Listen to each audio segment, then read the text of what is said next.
Resepi ayam masak kari tanpa menggunakan santan, sedap je korang untuk makan hari-hari. Korang yang tak tahu masak tu, yang ini sangat mudah untuk korang tahu. Mula-mula sedia ke bawang putih, potong elok-elok. Lepas tu korang tumis, letak siap-siap dalam satu mangkuk tu rempah kari. Lepas tu korang ratakan dekat dalam kuali, letak sekali tumis sampai dia pecah minyak macam tu.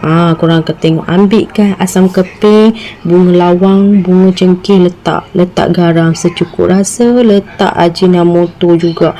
Lepas tu kau tunggulah sampai dia naik minyak macam ni. Ni dah naik minyak ni. Okey, nampak tak minyak dia pecah-pecah? Okey, sekarang letak ayam. Okey, ayam dia aku letak dalam lapang ketul macam ni. Letak satu mangkuk air supaya dia masak ayam tu, bagi dia betul-betul berendam dengan air itulah.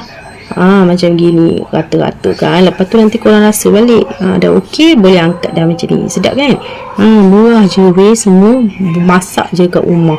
Cantik je kan hasil dia. Apa lagi, jom menjamu selera. Korang nak ikut boleh tengok dekat bawah.